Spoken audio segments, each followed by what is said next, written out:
বন্ধুরা, আজকে একটা নতুন গল্প নিয়ে আসলাম তোমাদের মাঝে। এটা সত্য এবং বাস্তব জীবনের ঘটনা। শেষ পর্যন্ত শোনার অনুরোধ রইল। শুনলে তোমার মধু চলে আসবে। দেরি না করে চলো শুরু করা যাক। বাবা আমার রুমে ধীরে ধীরে আসলেন। আমি দরজা ভিতর থেকে লক করতে ভুলে গেছি। আমি ঘুমিয়েছিলাম। বাবা আস্তে করে আমার বিছানায় বসো। তারপর বাবা আমার সাথে যা করেছিলেন তা কোনো মেয়েদের পক্ষে মেনে নেওয়া সম্ভব ছিল না। তাহলে আসল ঘটনাটি শুরু করি। আমার দুই মেয়ে, বক্তার নাম তুষ্টি আর ছোটটার নাম মিষ্টি। তাদের মা খুব শখ করে মিলিয়ে দুই মেয়ের নাম রাখেন। বড় মেয়ে থাকাতে থেকে কলেজে পড়ালেখা করে, আর ছোট মেয়ে আমার সাথে রাজশাহীতে থাকে। তাদের মা মারা যায় বছর 7 আগে। ছোট মেয়ের বয়স 13 বছর। আমাদের ফ্যামিলিতে আর কেউ নেই। একজন ভুয়া আছে, সারাদিন রান্না বান্না করে সন্ধেবেলা চলে যায়। বৃষ্টির বয়স 17 হলেও তাকে দেখতে অনেক লম্বা সুন্দরী।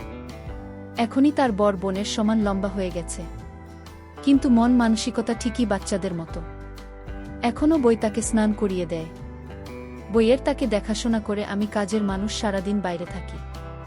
মেয়েদের দিকে খুব একটা নজর দিতে পারি না। পুরনো বই হাতে সব সামলায়, তাই মেয়েদের সাথে আমার বন্ধুত্বপূর্ণ সম্পর্ক গড়ে ওঠেনি। তারা আমাকে বেশ ভয় পায়। হঠাৎ একদিন বুয়া অসুস্থ হয়ে যায়। প্রায় 1 সপ্তাহ আসতে পারেনি। একদিন রাতে অফিস থেকে বাসায় এসে খেতে বসি। বৃষ্টি আমাকে ঠোঁট ফুলিয়ে বলল, বাবা আমাদের বুয়া 1 সপ্তাহ ধরে আসে না, তাই আমি গোসল পর্যন্ত করতে পারছি না। তুমি রোজ বাইরে থেকে খাবার নিয়ে আস, এসব খেতে আর ভাল লাগে না।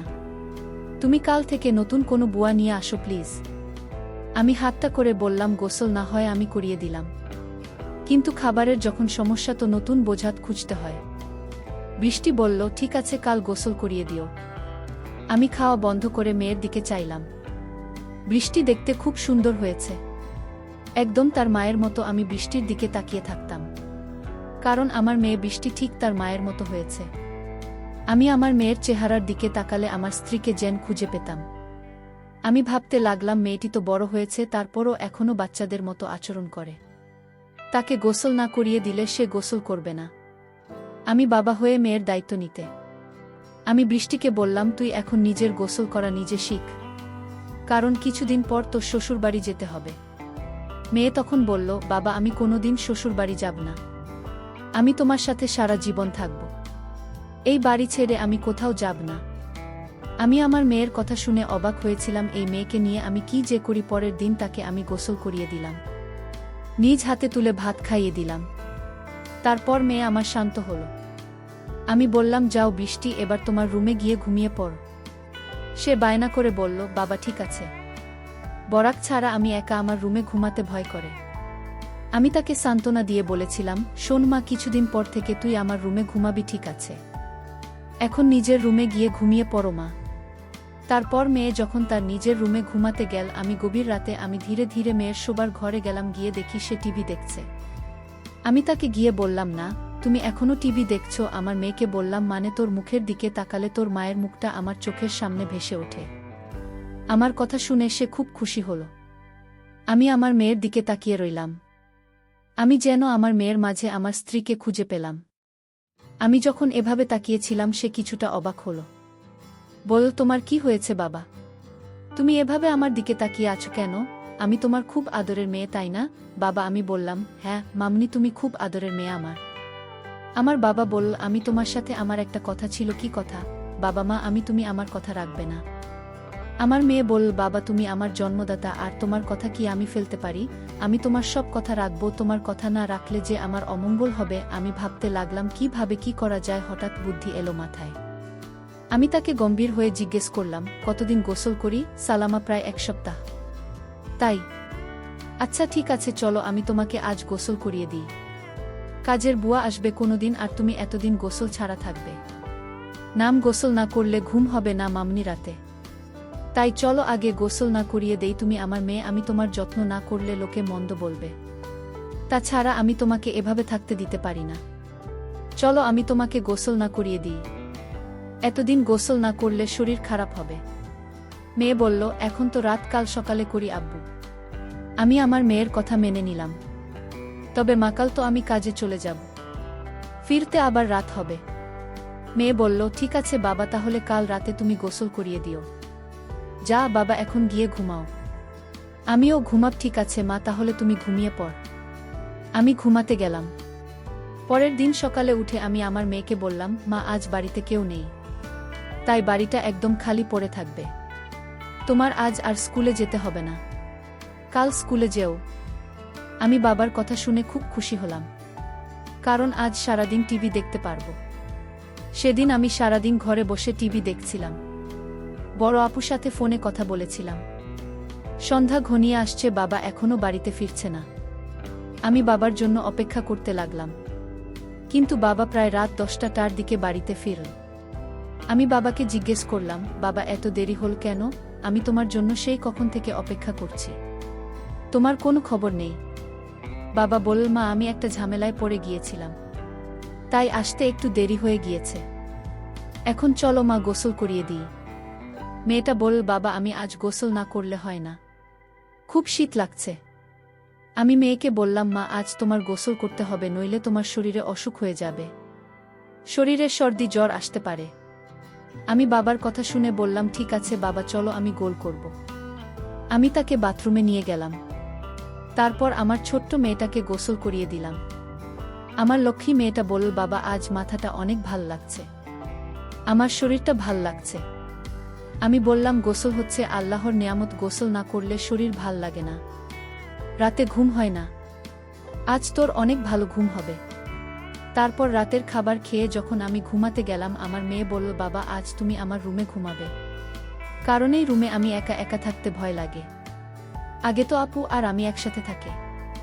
আমি আমার মেয়ের কথা শুনে বললাম, ঠিক আছে তুমি আমার রুমে চলে আসো। আমি আর আমার মেয়ে গল্প করতে শুরু করলাম। আমার মেয়ে আমায় জিজ্ঞেস করল, বাবা তুমি মায়ের অভাব বোধ করছো? হ্যাঁ মা, তোর মা তুই অনেক ছোট থাকতেই মারা গিয়েছিল। আমি তোদের কথা চিন্তা করে আমি আর কোনো বিয়ে করিনি, কারণ সৎ মা বাড়িতে নিয়ে আসলে আরও যন্ত্রণা বাড়বে, তাই এইসব ভেবে আর বিয়ে করিনি, কারণ তাদের মুখের দিকে তাকিয়ে আমি সারাটা জীবন কাটিয়ে দিব। বাবার কথা শুনে আমার কান্না চলে আসছিল। আমার বাবা তার নিজস্ব খোঁজেননি, আমাদের সুখের জন্য বাবা সারা জীবন এভাবেই কাটিয়ে দিল। আসলে এরকম বাবা হয় না এই জুটি, কিন্তু আমি যে ভাবনাটা ভেবেছিলাম সেটা আমিই ভুল ভেবেছিলাম। জানি না সেটা ভুল না সঠিক। আমি পরদিন রাতে বাবার রুমে থাকতে চাইনি, কারণ রাতে বাবা নাক ডাকে এটাও সমস্যা ছিল না। আমি বাবাকে পাশে রেখে মোবাইল দেখতে পারি না, আর সেই জন্য সিদ্ধান্ত নিলাম আজ থেকে আমি আমার রুমে একা ঘুমাব। আমি পরদিন বাবাকে বললাম, বাবা আজ আমি একা একা আমার ঘুমাব। আর সেদিনই ঘটল আসল ঘটনা। আমি রাতে আমার রুমে যখন ঘুমাতে গেলাম, তখন বাবা আমায় ডাক দিয়ে বললেন, তুমি তোমার রুমে একা ঘুমাতে ভয় পাবে না? মেয়ে আমার বলল, না বাবা, আমি তো দিন দিন বড় হচ্ছি, আর এখন আমার একা একা রুমে ঘুমাতে ভয় করে না। বাবা তুমি ঘুমিয়ে পড়ো। কিন্তু আমার চোখে কোনো ঘুম নেই। আজ 15 বছর ধরে আমি একা। আমার স্ত্রী একটা রোড অ্যাক্সিডেন্টে মারা যায়। আমার স্ত্রী দেখতে অনেক সুন্দরী ছিল। আমার তো মন চায় অনেক কিছু করার। যাই হোক, আমার চোখে ঘুম আসছিল। ঘড়ির কাঁটার দিকে তাকিয়ে দেখি রাত প্রায় 1টা বাজে। আমি আস্তে করে আমার মেয়ের রুমের দরজার কাছে গেলাম। দরজা ধাক্কা দিতেই খুলে গেল। আমার মেয়ে হয়তো দরজাটা ভিতর থেকে লক করতে ভুলে গেছে। আমার আর কষ্ট হলো না। আমি রুমের ভিতরে ঢুকলাম। আমার মেয়ের দিকে তাকিয়ে দেখি কত শান্তির ঘুমাতে। মনে হচ্ছে নিষ্পাপ একটা মেয়ে, তাকে ড্রিমলাইটের আলোতে অনেক সুন্দর দেখা যাচ্ছিল, ঠিক তার মায়ের মতো। আমার কাছে মনে হলো এটাই বুঝি আমার স্ত্রী। আমার নিজের মেয়েটাকে দেখে আমার অন্যরকম অনুভূতির সৃষ্টি হলো। আমি ধীরে ধীরে মেয়ের বিছানার পাশে গিয়ে বসলাম। এক নজর তার দিকে তাকালাম। আমার অনেক ভয় করছিল, যদি আমার মেয়ে এখন জেগে যায়, তখন কিভাবে? আমি ভুলে গিয়েছিলাম এটা আমার মেয়ে শুয়ে আছে। এটা আমার জন্য একটা বড় সুযোগ। এসব ভাবতে ভাবতে হঠাৎ আমার মেয়ে জেগে উঠল। যে আমায় দেখে চমকে উঠল আর বলতে লাগল, বাবা এত রাতে তুমি কি করছো? আমি বললাম, কেন, আমি কি তোমার রুমে আসতে পারি না? কিন্তু বাবা, আমি তো দরজা লক করে ঘুমাচ্ছিলাম। তুমি রুমের ভিতরে ঢুকলে কি করে? আমি বললাম, মা তুই ঘুমানোর আগে দরজা লক করতে ভুলে গিয়েছিলি, আর তাই তো রুমে আসতে পারলাম। বাবা তুমি ইদানিং কেমন জানি হয়ে গেছে। যাও তোমার রুমে গিয়ে ঘুমাও, যখন তখন আমার রুমে ঘরে চলে আসো। পরদিন সকালে আমি আমার মেয়েকে বললাম, মা গোসল করবে না, আমি চলে গেলে কে তোরে গোসল করাবেন? মেয়ে তখন বলল, বাবা আজ থেকে তোমার আর কষ্ট করতে হবে না, আমি নিজে গোসল করতে পারবো। আমি আমার মেয়ের কথা শুনে ভাবলাম মেয়ে কি আমার মনের কথা জেনে গেছে, আরেক মনে ভাবলাম সে আমার মনের খবর কি করে জানবে।